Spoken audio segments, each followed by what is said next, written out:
Bismillahirrahmanirrahim. Assalamualaikum warahmatullahi wabarakatuh. Halo semuanya, apa kabar dan teteh? Semoga teteh selalu sehat dan senantiasa dilindungi oleh Allah Subhanahu wa Ta'ala. Teteh, ibu ucapkan selamat datang di tahun ajaran baru. Teteh, selamat. Teteh sudah menginjak di kelas 8. Teteh rindu nggak sama ibu? Udah beberapa bulan ini teteh belajar di rumah, belajar dengan bimbingan orang tua. Semoga teteh tetap semangat belajarnya ya, semangat mengerjakan tugas-tugas yang diberikan oleh guru meskipun belajarnya dari rumah. Nah, dikarenakan belajar dari rumah, ibu akan menjelaskan secara ringkas materi yang pertama. Materi pertama itu yaitu tentang teks berita. Coba teteh buka dulu buku paketnya. Udah dibuka buku paketnya? Udah ya. Udah punya buku paketnya kan? Udah.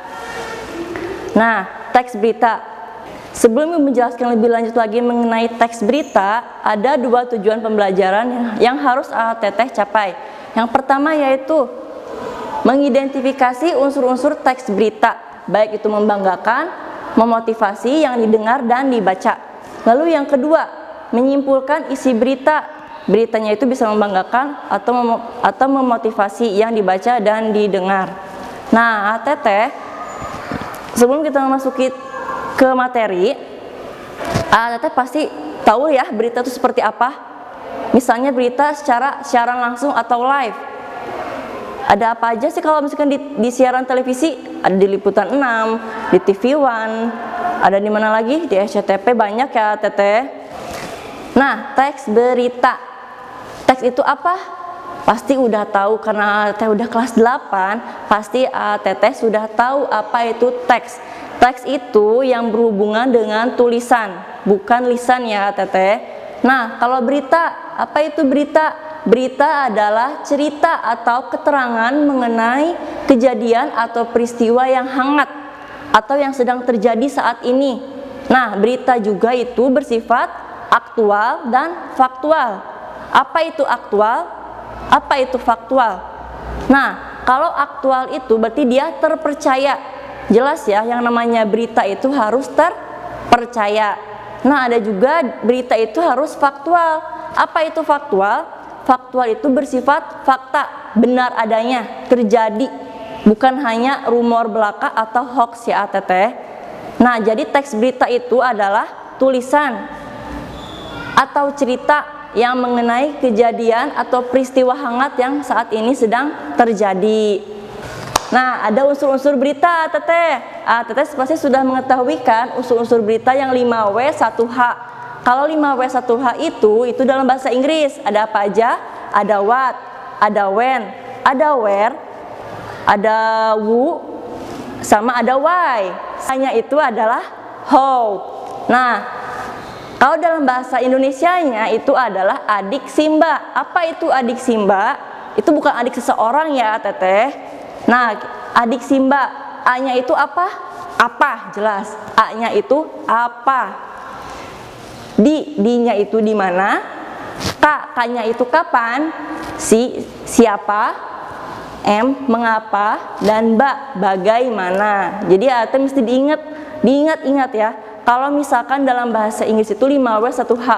Nah, kalau unsur berita dalam bahasa Indonesia itu namanya adik Simba, biar teteh lebih cepat mengingatnya. Nah, di sini ibu ada tugas sederhana untuk teteh, simple. Ini pemanasan dari ibu ya teteh. Teteh karena sudah lama-lama bersantai di rumah. Nah, ibu kasih tugas nih buat teteh. Tugasnya itu yang pertama, teteh itu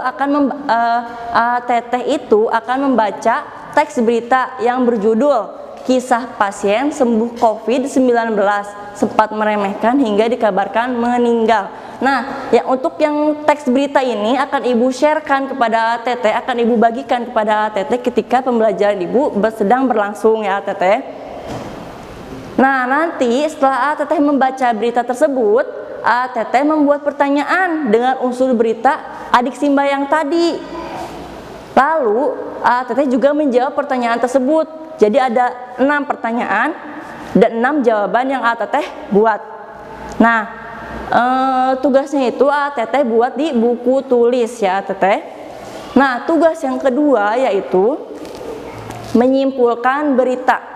Nah, berita yang tadi Teteh baca, Teteh simpulkan dari 6 pertanyaan, 6 jawaban tadi, Teteh gabungkan menjadi suatu informasi dalam suatu paragraf.